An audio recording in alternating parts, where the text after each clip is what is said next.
Hi, everybody. It's Steve Falcon Napier. Welcome to the Oracle of the Self. This is the fourth session of this month's exploration on the subject of overcoming overwhelm. And today is all about action planning. So we've looked at where you are on the change grid and where you would better be positioned on the change grid. Today's goal is to figure out how do you affect that.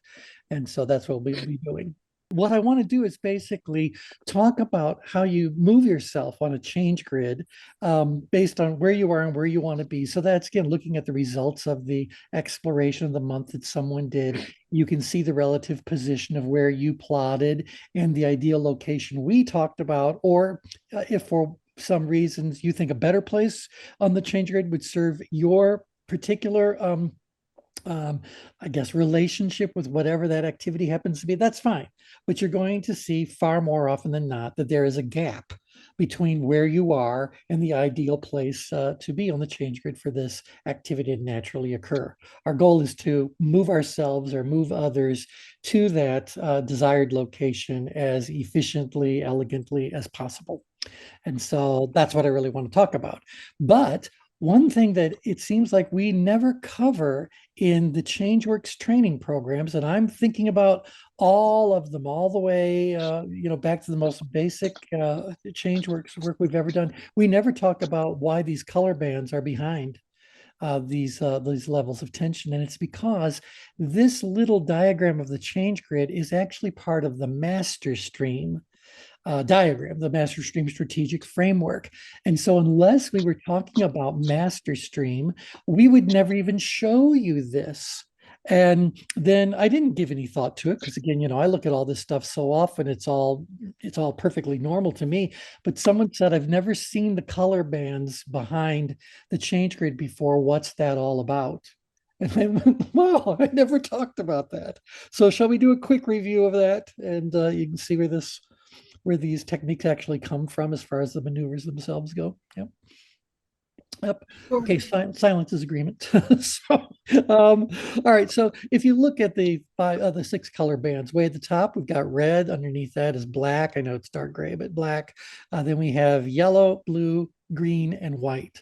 These colors are the six colors that we talk about in the path of self-discovery, or in strategic, or rather in precision decisions. And we put them at different levels of tension as their home base for a reason. Some of it I think is really pretty obvious, and others we need to give a little bit more thought to it. So we think about the red step, the red way of thinking. Red is all about hunches, instincts, intuition, gut level feelings, emotions, all those kinds of things that are not we all have, but we can't necessarily point to where we get the information from. So get the idea. This is what red's all about. It's passion, fire, any kind of I want to say intense sort of an emotion is likely to put you in that state. So if you were in that red way of thinking, what level of tension do you think you would most likely be experiencing? Stress. You'd be up in stress. And so if you're thinking about all the stuff we've just rattled off, it's not at all unusual for us to find very high levels of tension being awakened inside of us as we move into that way of thinking and explore that way of thinking. So we put stress, or we put the red step, the energy of the red step, if you will, very hot, far upgrade. It contains a lot of tension, a lot of tension.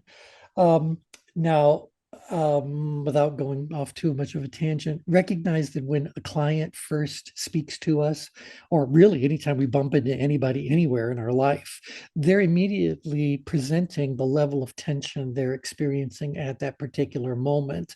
And we may get a little bit of a spillover. We see the level of tension that they were experiencing before we actually engage them, or they saw us, or whatever. And then we may notice an immediate change in their energy when they see us, because they might be excited to see us. And it's like, oh, hug, hug, and whatever else. Or if it's a client, they might be very despondent, distracted, whatever. And that's what they're presenting to us. And so I know that if I am watching the physical manifestations of stress displayed by an individual, that in all likelihood their mind is in this feelings, fears, instinct, intuition, gut level kind of stuff that's going on. And it doesn't seem to be boding well for them. Thoughts about that? Discussion around that? Is that? Nope, that makes perfect sense. Yeah, and again, I don't know if you guys have ever thought about different levels of tension resonating with different, what I want to say, categories of our thoughts, categories of thinking, like we have identified them for the path, but they do overlay, and I'm going to say they overlay in a workable way. I've never really thought that there is some precision to the whole thing. I just think we're just talking about in general terms, general way, this is what happens to someone's level of energy. Coming down grid, we get into this the black step part of thing. It's about obstacle identification, and we want to look at that through multiple angles. Are there issues of awareness? Are there issues of ability? Are there issues regarding commitment and suitability? This is what it's all about. So or rather, the black step is when we're doing all this obstacle identification. Now, why did we say that one belongs with power stress? You guys think? Why would I say that when you're up in that obstacle identification mode, you're probably up in power stress? That's where the threshold is. Where the threshold is. And if I reach the threshold how does that impact obstacle identification? And yeah, what's happening there? Brings it to the surface. It brings it to the surface. And interestingly enough, it doesn't necessarily stress us out because depending on what the obstacle is that we identify, we may identify an obstacle that says, oh, I can take care of that one. I can figure that one out. I can deal that. That is the obstacle. Whatever it is, it doesn't necessarily have to be a horrible, negative sort of a situation. It can also be empowering because the recognition of an obstacle is a major step on the way to resolving that obstacle. And as you'll learn in a moment, even the obstacle step, the black step of the process, is a downgrid maneuver. Um, so we'll talk about that because I could also position it as an upgrade maneuver, but we'll get there. We'll get there. Okay, so get the idea. The black step and the red step are very high energy I want to say modes that your mind goes into. And so if I'm going to be that far up grid, don't be at all surprised if my mind is filled with things about challenges I'm trying to overcome, obstacles, maybe it's puzzles I'm trying to solve. You can describe the obstacle any way you want, but it's that identification sort of a thing.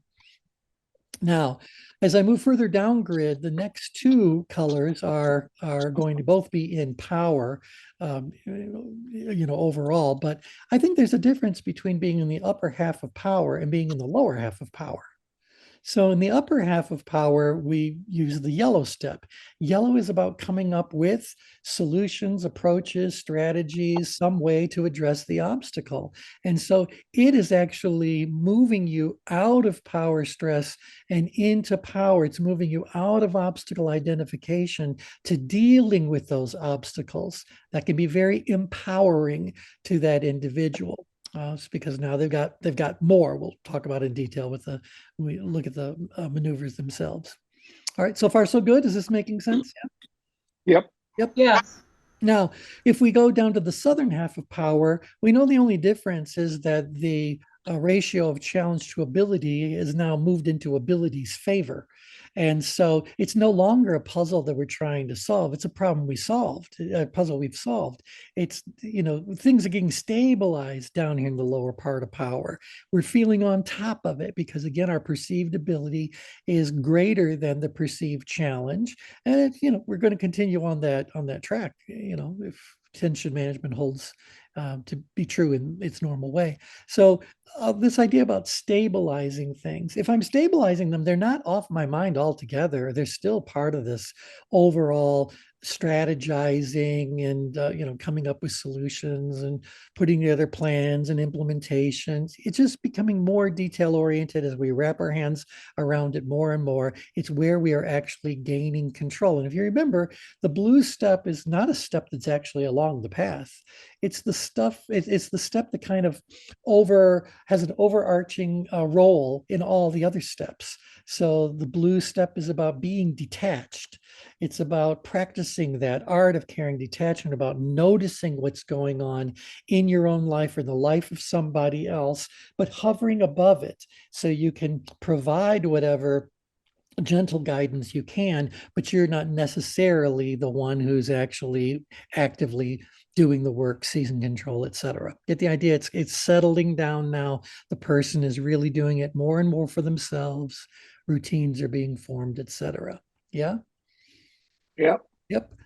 So now, as our energy goes even lower, yes, go right ahead, anybody. As our energy moves even lower, these things become stable to the point that our mind is freed up. Our mind is freed up. And so we need to talk about the green step in ways beyond what we've talked about for the path of self discovery. The green step is not just about identifying what your goal is and why the goal is important to you and what you hope to gain and lose and not gain and not lose. There's another way of looking at it all together. The green step is about imagination. It's about possibility thinking. It's about relaxing for long enough to realize that the demands of life, red, black, have been dealt with by yellow and blue. And now I can breathe a little bit of a sigh of relief. I can calm down a little bit more.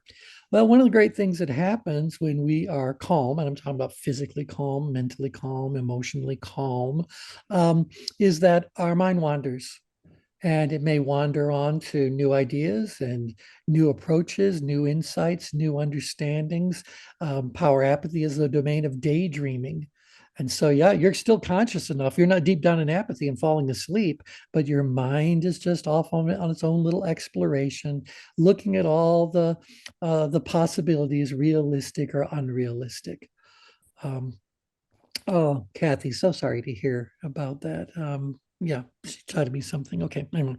Um, this allows us to free up our energy, or to what would I say, maybe rebuild our energy, do something to just heal, do something to energize, to rest, recuperate, and that tends to be a very pleasant experience. So yes, green is all about answering the question, "What do you want?" But green is also the place where imagination rules. Okay, questions about green being down in power apathy? Nope. Okay, and that leaves us with the lowest level of tension, apathy, and it's associated with the white step, so the current situation. Now, why that's there is because the current situation, if we're going to be strict about the whole thing, are total, factual, undeniable, unarguable. They just are what they are. Um, the moment people start having an emotional relationship with whatever those facts happen to be, well, that's fine, but we're going to be more concerned about the red that's been triggered.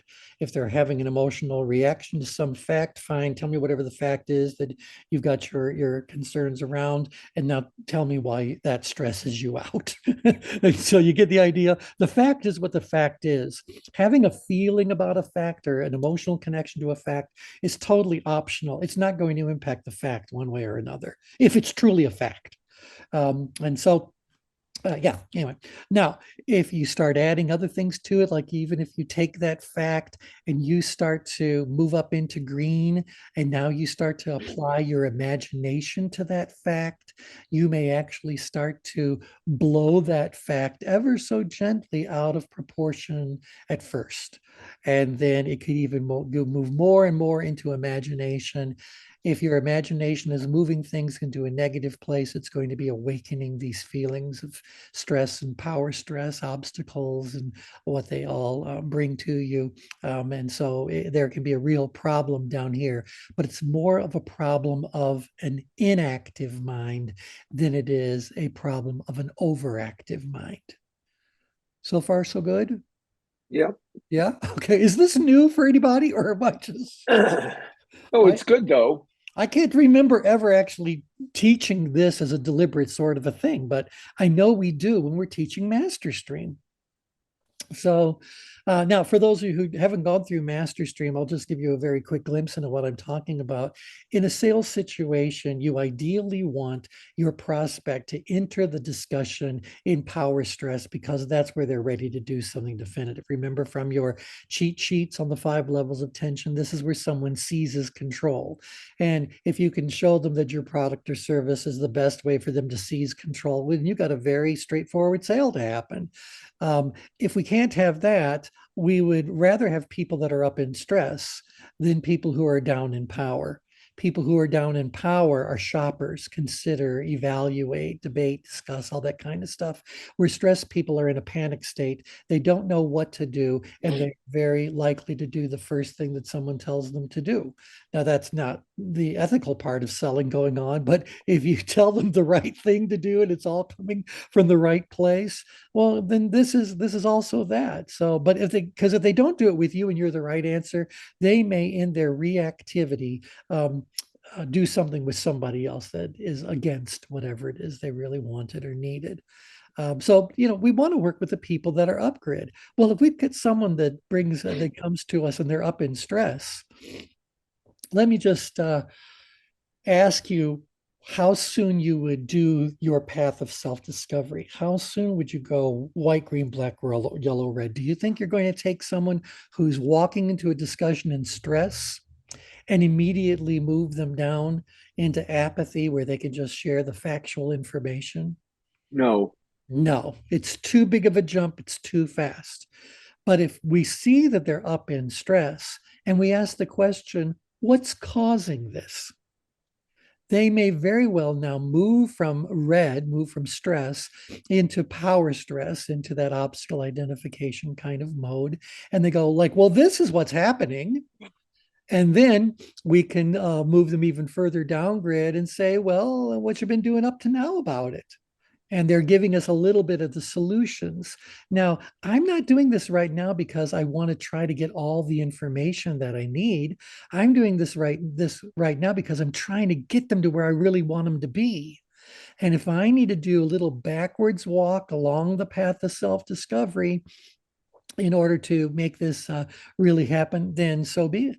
So be it. And so maybe I'll move them down. What have you been doing up to now? And then I might move a little bit further downgrade into blue. Well, what are you doing right now that's actually working? What are the things that you've already put in place that you can count on, et cetera?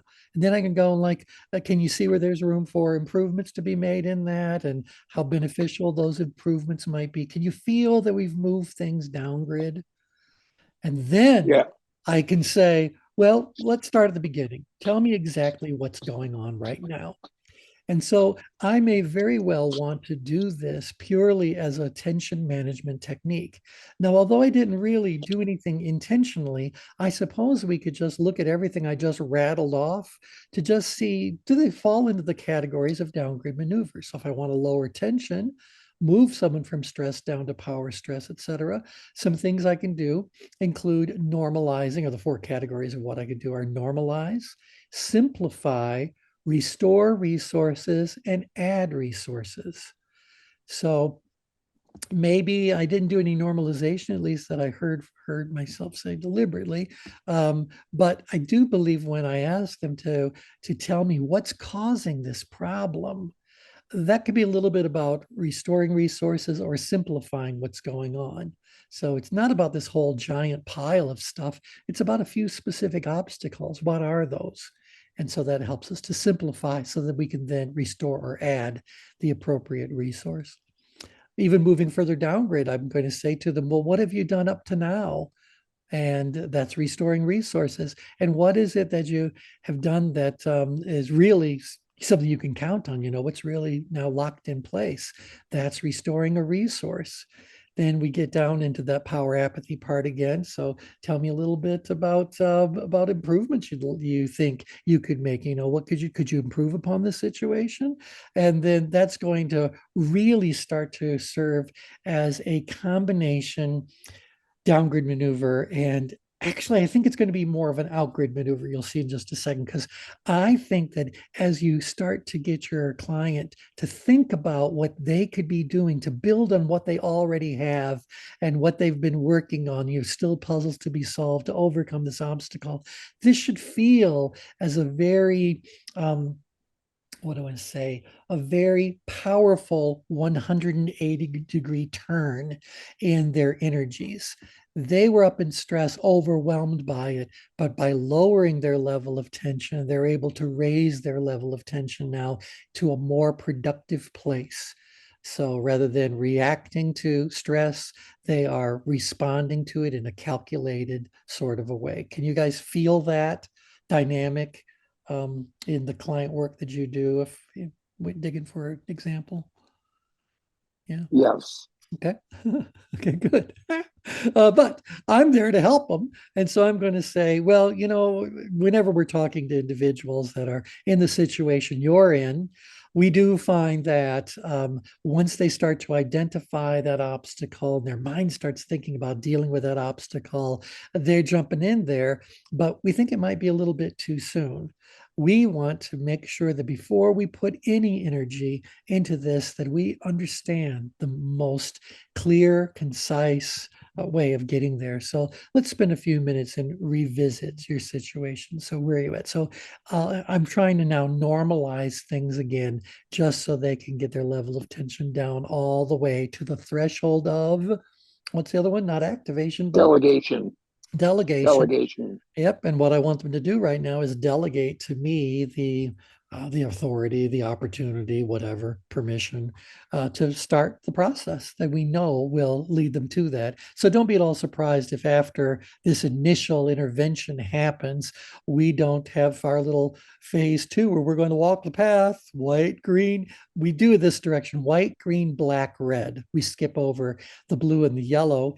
Whenever we have a solution that we're trying to advocate for, we really want to know more about what they're doing, or rather what obstacles they face before we get into solutions development. The reason for it is purely tension management. It's great to identify obstacles, but if I identify the obstacles in a purely clinical manner, how does the power of those obstacles change if I raise you all the way up to stress and ask you, as long as these obstacles exist, what do you think is likely to happen? And they're going to end up recognizing that it's going to stop them from getting wherever they are, et cetera. I want people to have some little glimmer of an emotional relationship to those obstacles. I don't want them to be way up in stress, obviously, but I want them tipping their toe right along that border. In fact, this is where we say the threshold of activation's default position actually is. It's on the brink of obstacle identification and actually feeling a little bit threatened by it, or uncomfortable by it, whatever. So yeah. So what we want to do when we are trying to get people prepared to hear an idea we already have in mind is go white, green, black, red.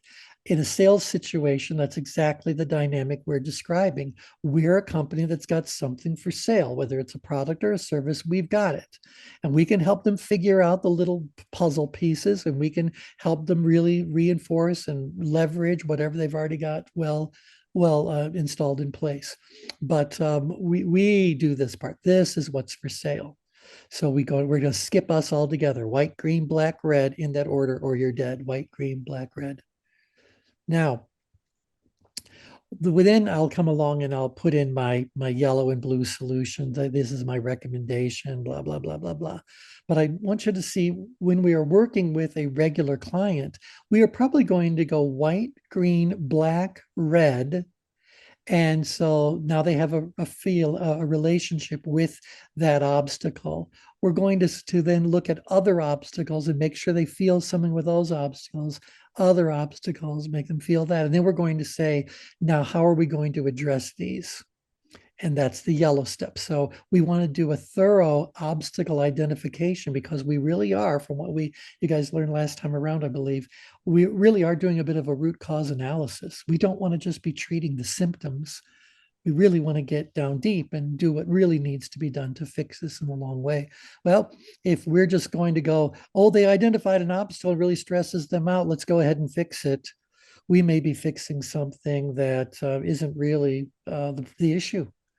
On the other hand, if we say, what other obstacles, what other obstacles, what other obstacles, maybe we even suggest a few that they didn't think about. What about getting buy-in from the powers that be? What about blah, blah, blah? That's introducing other obstacles, and again, making sure they have that. If we do more of a thorough identification of obstacles, we can do a much better job on the development of whatever those solutions happen to be. All right, so they would end up moving themselves down, solving their own problem. And then we'd like them to feel something about the yellow step, now they've come up with their solution. How do they feel about it? But hopefully the feeling they're going to have isn't the dread and pain of stress, but just that little bit of stress that we call excitement. So we want them to emotionally buy into the strategy that they've developed, and then we can let them on their way. All right, so again, that's why the path of self-discovery in its full expression is white, green, black, yellow, red, but it really should be white, green, oops, it should be white, green, black, tip your toe in the red, and then yellow, and then red, the good red. But you always want to make sure that they have a relationship with the obstacle. If they don't have a relationship with the obstacle, if it doesn't bother them, threaten them, excite them, whatever them, what's the likelihood of them following through and doing anything at all? Not much. Not much. So we need that emotional relationship to be there. Okay, but just tip your toe because the threshold is here. We don't want to move people up into stress. We just want to make sure they hit that threshold. So tip your toe into it. Yeah. All right. So when it comes to looking at your change grids, what you want to do is look at the relative position of where you plotted on the change grid versus that ideal location that we put in place. And hopefully we'll have some time for me to actually show you one or two of those. But you guys have to really get comfortable looking at the results that the system sent you, and then looking at those relative positions of the ideal location, etc. Okay, so what do you do to lower your level of tension? The downgrid maneuvers are just about lowering tension, not lowering tension to a particular place. The more you do downgrid maneuvers, the lower and lower and lower the level of tension is going to go. So it's very important that before you do anything at all with change grid maneuvers or any tension management techniques is that you know where you're starting from and you know where you're trying to go. Once you know where you're starting from and where you're trying to go, that is the current situation and the desired situation, you're going to move on to the next step. And that is answering the question, well, why aren't you already there? It's about these obstacles that are there. So it's the same thing, current situation, desired situation, obstacle identification. White, green, black. So so we want to make sure though that if you're too far up grid, that we do the downgrid maneuvers, and those include normalize, simplify, restore resources, and add resources. This is not a process. It may feel like there's a little bit of natural order to them, but not necessarily. You can do these in any order you want, to whatever degree you want. So normalizing is really exactly what it says there. So again, I'm not going to do all the review of downgrid maneuvers because I know you guys went through that as you've gone through other parts of your training. So normalize. Simplify means break it down into smaller, more manageable pieces. Restore resources is about reminding people of the knowledge, skill, experience, and core physical resources they actually already have, but might not be able to see for whatever reason. And then we add resources. We provide them with additional knowledge, skill, experience, resources, whatever is necessary. The more we do that, the lower and lower and lower tension is going to get. But as I was starting to say a couple of moments ago, you want to make sure you don't overshoot your destination. So if you're up in stress and I need you to be in power stress, I only need to do a little bit of this downgrid maneuver sorts of stuff. If I continue continue to do it, I'm going to overshoot my destination, lower the level of tension further and further and further until someone can end up feeling as though their situation is so normal and has been broken down in the easiest possible strategy it can be. And good grief, look at all the resources I forgot that I even had. And thank you so much for more and more and more resources. Can you feel that your level of productive tension has just gone down, down, down, and your interest in following through with whatever it is that needs to be done has probably also gone what direction? Down. Oh, and so we got to be really careful that we are only administering the right amount of a maneuver at the right part in time. And that's why I have to know what's the desired situation, or where are you at? Where are you trying to go? The gap between those two locations on the change grid is the obstacle. That's what's missing. That's the issue. Is it a challenge modification that needs to be made? Is it an ability modification? Is it a blend? You've got to figure that out as you're starting to work with these. Okay, questions about downgrid maneuvers? No. Okay. So upgrade maneuvers are the exact opposite. These are things we do in order to raise someone's level of productive tension. So if you are wherever you happen to be on the change grid starting from, and the desired location is north, physically, if you're just looking at this thing as a vertical kind of continuum, anything that is above your current location as a desired situation, anytime the desired location is higher than your current location, you're going to need to throw in some dose of upgrade maneuvers. Upgrade maneuvers are actually designed to move your head into some higher level mode, if you will, some higher tension mode, higher energy mode. So if you're deep down in apathy about something, and for whatever reasons, the ideal location is here in power, I got to do something to move you up grid. And in all likelihood, that means I'm going to need to be looking a little bit about the green kind of things. What is it that you really could be doing, should be doing, want to be doing? What's your imagination tell you, etc. And then I got to get you to feel as though this is something that you are already on top of. So you have what it takes to be able to do this next standard or whatever it happens to be. So that's what I'm trying to do, trying to get you into a more open, imaginative way of thinking so that I can get you to recognize how much you're already there. And so, yeah, and we'll talk about the other things in a second. So increase the standards against which you are measuring success.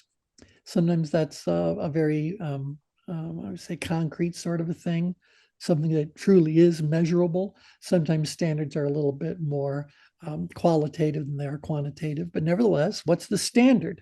If we raise the standards, your level of tension is going to go up. Maybe I can change the task in some creative way. And that's what we're trying to do here is respond to this green sort of thought mode. What's going on with your work that would make it more interesting for you? We can change the task in some minor way.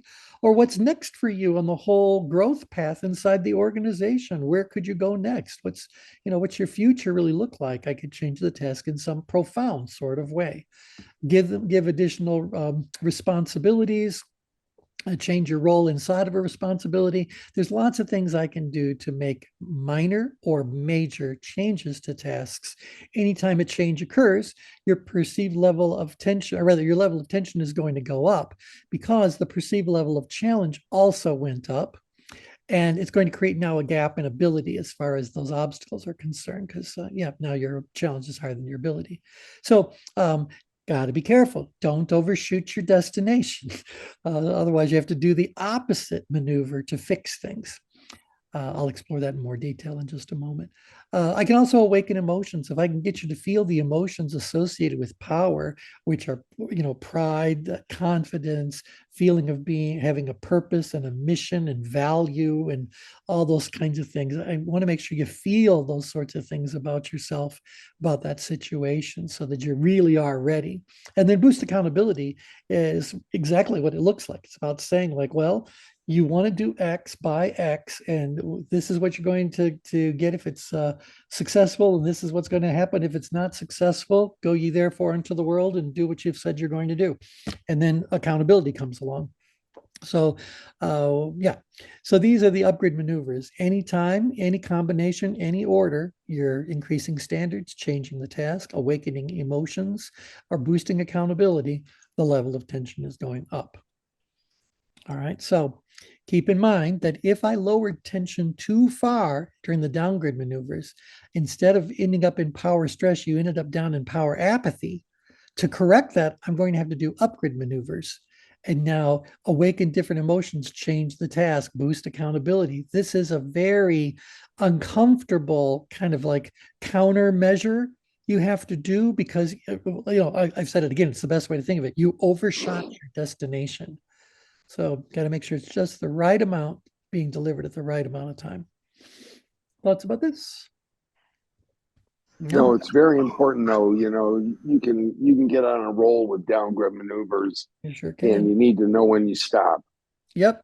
And it's also an aggravated problem because all of us have spent a lifetime being trained to either be a natural downgrider or a natural upgrider. So when we see someone who needs some help, do we automatically jump in, both feet, both hands, and all this and help this person, or does that mean we're rescuing someone who's really not in distress? I forget the cartoon character, but he was notorious for rescuing people who really weren't in any danger and kind of interrupting what they happened to be doing.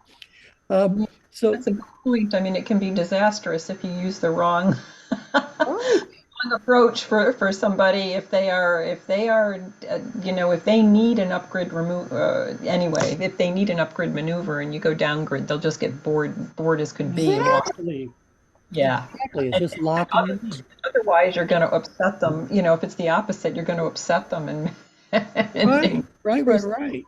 Yeah, yeah. because if I was this person and you move me too far down and now you're trying to turn me back around, get more tension in, whatever, I'm kind of thinking about, wait a second, didn't you just tell me that I've got all these resources and I've got all this and blah, blah, blah?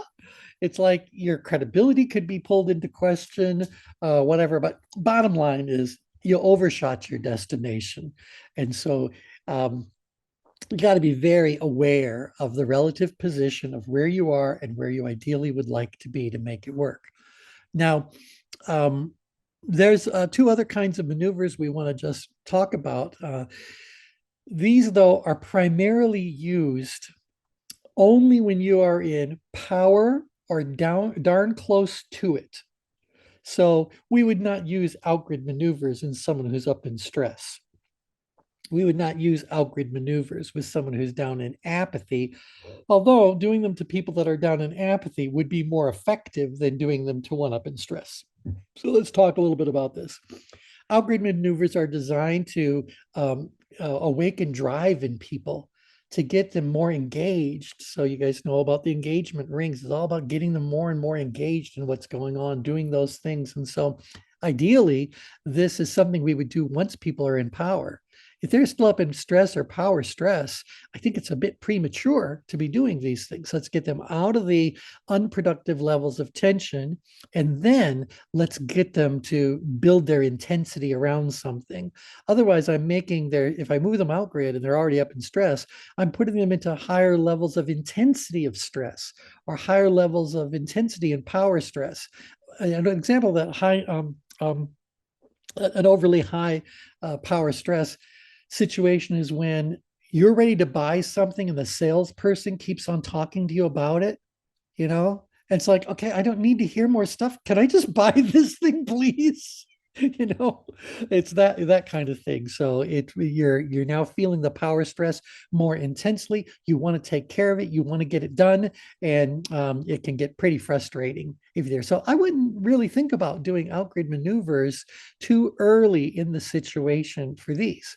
Similarly, but I do believe there's a case to be made. If I do upgrade maneuvers for people who are down in power apathy or apathy, there may be a little bit of a benefit.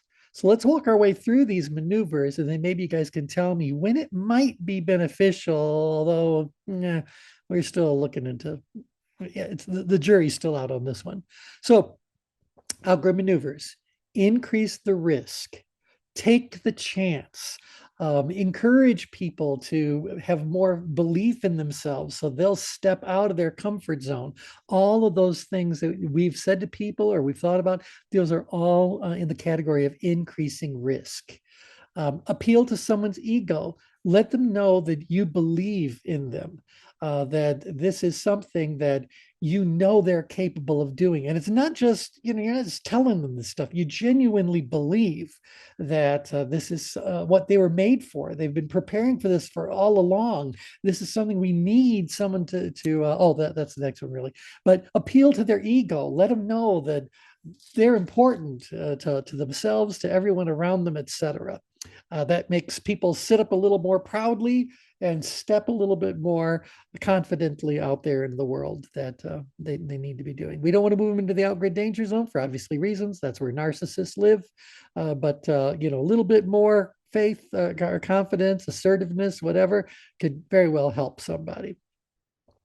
I inspire them through leadership. It used to say inspire through leadership to leadership, because we're basically using our skills as a leader to help that individual step into a leadership role themselves. So become the leader of their own destiny, become the leader of their own reality, become the leader of their family or their team or whatever it happens to be. So we want to inspire them through our leadership skills to step into the role of leader for themselves or for others as well. And then the other thing we do to help people move further out grid is to recognize that movement out grid is about taking greater risks. And in order to meet these risks, there are higher levels of insight, understanding, skill that you need to have.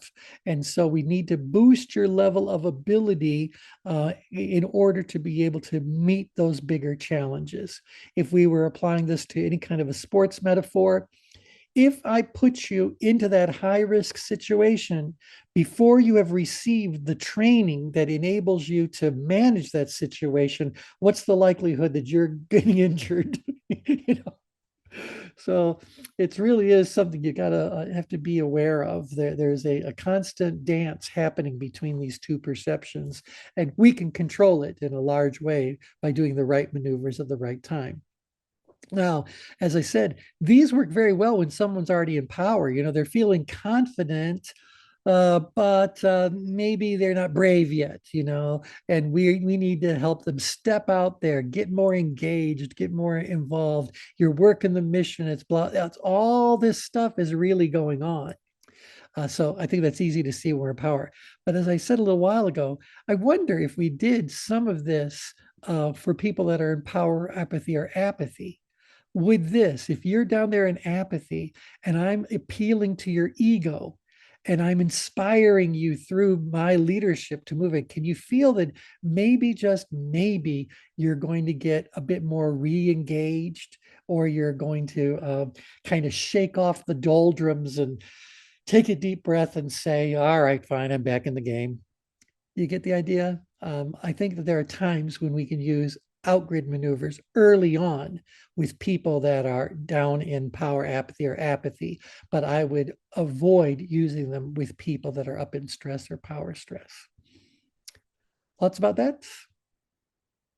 No, I just agree. I think that's a really important point about distinguishing, about using outgrid maneuvers and people during stress. I mean, I can think just for myself, at different points in my life and experience when that's been done, for various reasons, people meaning well, friends, whatever, if I'm in a crisis situation.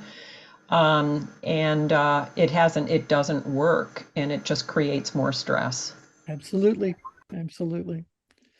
Now, interestingly enough, the opposite of the outgrid maneuvers, I would call them in-grid maneuvers, but we use them very rarely. And I'll be curious to know why you guys think we use them rarely. But what we're doing is we're basically saying to the person, we got to get you out of the risk situation. We're taking the risk out of it. We're moving you into safer territory. So, but the big deal is it's not like you've been threatened yet. It's like I'm pulling you out, reducing the risk, etc. Maybe I'm appealing to your nobler motives. Um, and saying you got to turn around and look at the people that are behind you, that have been supporting you, that are impacted by the decisions you make and the actions you take. In-grid maneuvers also involves reviewing boundaries, where I would say the following behaviors are on a forbidden list. So you can't do these things. Or increased introspection, which would kind of be more therapy than coaching, if you will. We're saying like, what made you this way? Why are you feeling this way? Why are you behaving in these manners? Um, I will tell you that I've only used in-grid maneuvers in two different situations, and they're very different situations. Far more often than not, it's with people that are in the out-grid danger zone. They need to get out of that danger zone. And we know that this driven driver energy, we know that there's a lot of narcissism there, and they do have a lot of power, so they can really punish you or empower you or whatever the case may be. So this is a dangerous kind of a situation. If we're there to do something to help this person, we're going to say to them, look, I don't want you to move all the way in grid. I don't want you to come all the way over to this side of things. I don't, no, I don't need that. You can even stay out grid. I just need you to stop doing these things that are so risky in the outcomes that, we need to come at it with our head and not with our gut. Driving what's going on. So I may very well take some things away from you. Maybe I need to appeal to your nobler motives and say to you, this isn't all about you and about achieving something and blah, blah, blah. Turn around. Look at all these people who are fully engaged, actively doing all the things that need to be done. And you don't have a kind word for them. You don't do anything to empower them or whatever the case may be. And I may need to say to you, look, I'm from the legal department. You can't do this kind of stuff. You're crossing the line. You're pulling you are moving into harm's way and pulling everybody with you. And so you're out of bounds. You're out of bounds. And then increase that introspection. The only way you're ever going to fix this pattern you have is you need to get to the root cause of where it actually came from. Why do you behave in this way? What's going on here? Is this a hormonal imbalance? Is this some sort of neurotransmitter soup that isn't going on? What's going on?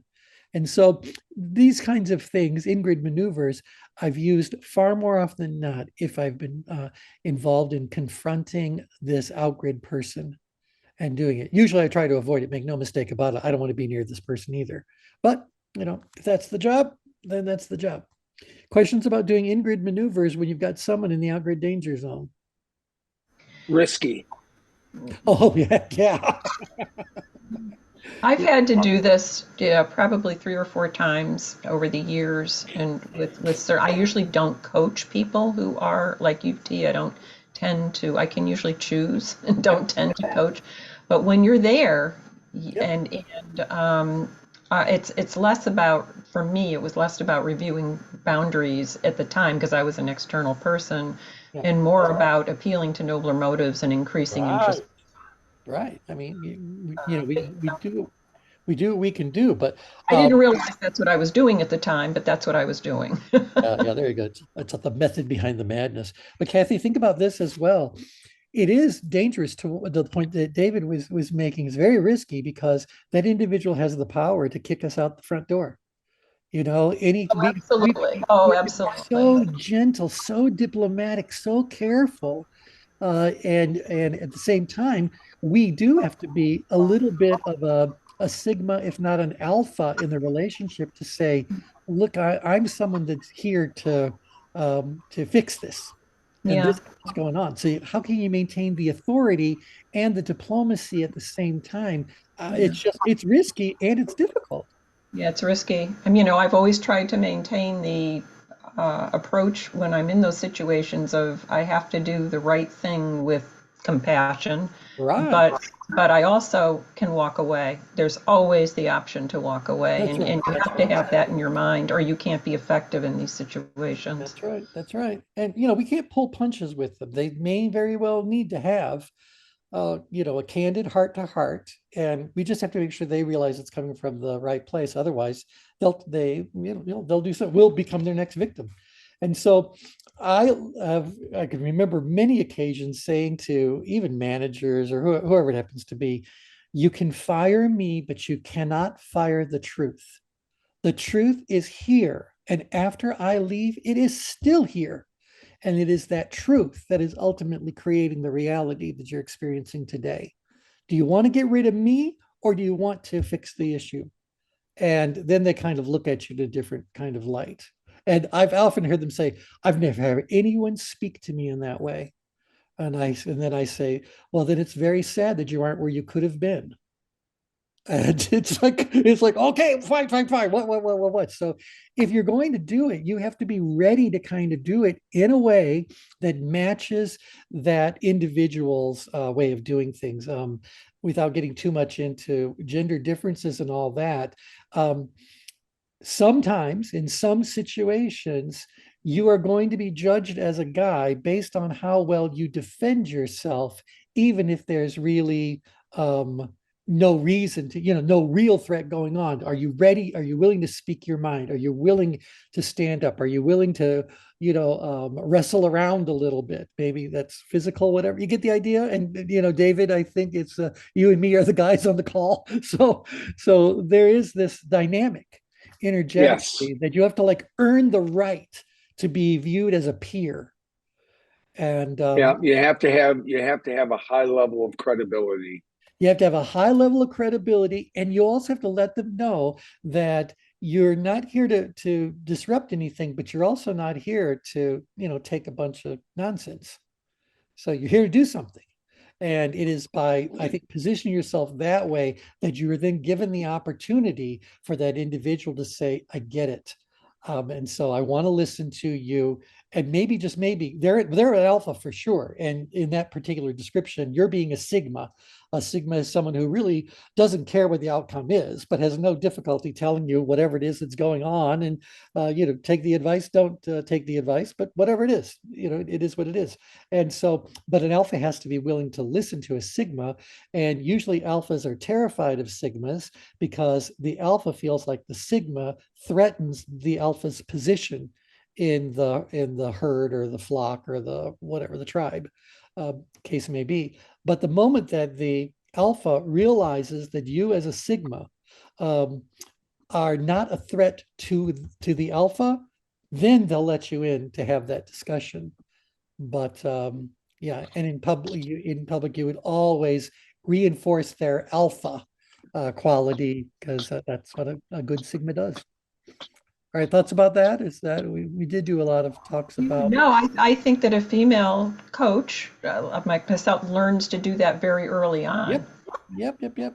Well, Linda is a great one for commenting on this. She's been for years now fascinated by the subject of the evolution of, well, I don't know how else to put it, but women's empowerment and who's really paved the way, what did they do, how did all happen. And so these things that we are often advising coaches to do with guys, it seems like it's instinctual to the women. So It's either that or you fail in some situations and you learn fast, yeah, yeah, then I think it is instinctual to go into that kind of a role when you're walking into power. yeah, You have to be powerful, you and have to whatever that looks like, whatever that looks like, right to be effective. Yeah. using all abilities.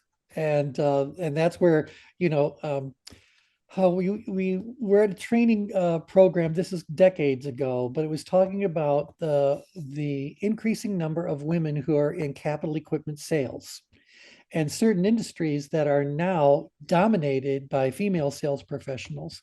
And it was just a really interesting kind of thing to see how they went about doing the work, depending on whether or not the person they were selling to is male or female. And a great deal of it today would be considered to be whatever the opposite of woke is, and would be considered to be just inappropriate things to think about, but that doesn't mean it's any less true. There is a dynamic that exists between female energy and male energy, and we need to understand that dynamic and recognize that that dynamic could be pulled into play. And so be aware of it so that you can recognize when it's happening on, leverage it if it's something you can leverage. This is how the game has been played all along when it comes to sales. Now, is that right? you know, from a moral perspective, pardon me, I don't know. Well, I it don't is know how it works. it is what it is. You can't, Right, it's a label on it. right. At least for now, that's the fact of things. It's a fact of things. And so, um, we've always said in our training program, we say it as a joke, but we hope people pick up the seriousness and the message. Whatever advantages you've been blessed with, do leverage them. I mean, that's why you have them.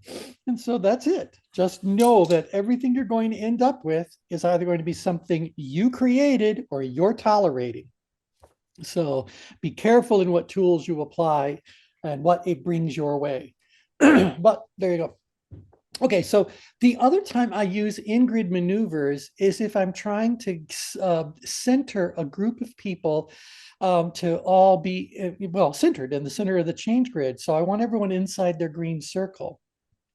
It may very well be that I do some sort of a guided meditation or something like that, where I'm actually doing these things. Let's put the risks of life aside and turn into ourselves and the care of those of our, within and whatever. We are in a safe space. We're going to be focusing on ourselves and, distinguishing the voice that is our own versus the voices that are occupying our head and not paying rent, and all that kind of thing. So you can do a lot of these in-grid maneuvers more as a centering thing. But what I'm really just trying to do is say, y'all are too engaged in other things right now. We need to do this exercise, or this is what the purpose of the next hour and a half happens to be. We must set all this aside and find ourselves in the center. So I could do in-grid maneuvers to do that if I was working with a group. But if I'm working, pardon me, with myself or with an individual that I know, I would use their PowerPoint maneuvers instead, or my PowerPoint maneuvers instead. And I don't have a slide for that handy in this particular deck, but you guys know the PowerPoint maneuvers are designed to move you to the center of the change grid.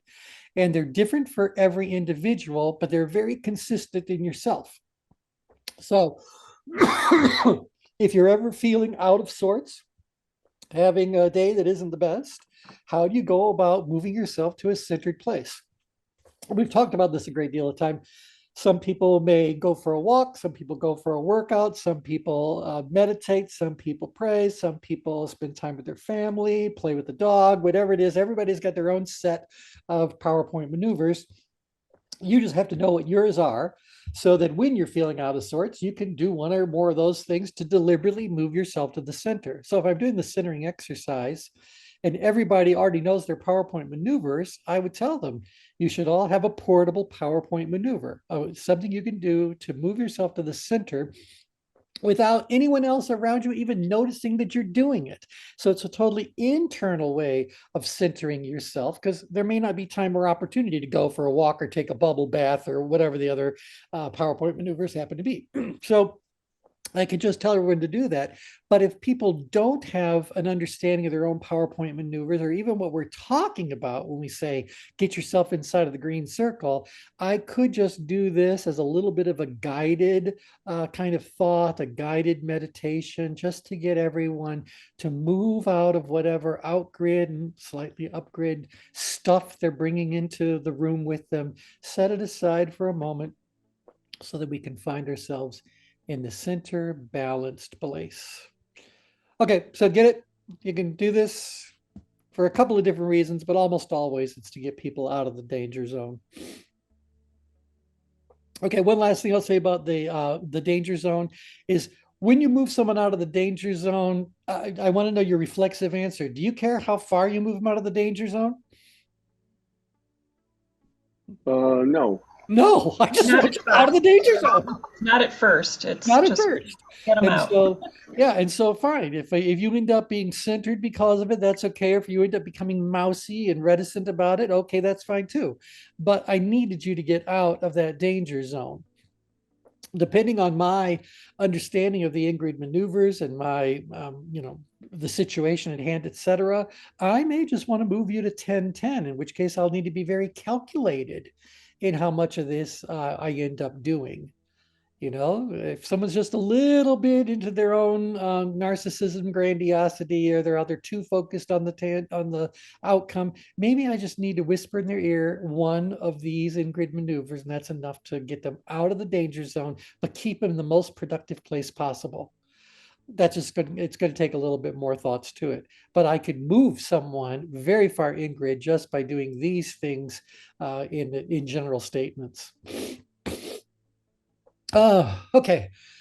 So obviously my voice is dying, so I'm going to go ahead and end the call for now. Tomorrow is the call for Practitioner Summit, so we're going to be talking about a new layer of the changer than we started last time around. And on Thursday's call, we're going to continue our discussion in pride-based leadership. And so do try to join in. I think you'll find the conversations very interesting. Thank you all very much. Have yourself a great Thank you. Thank you. Bye-bye. Thank you.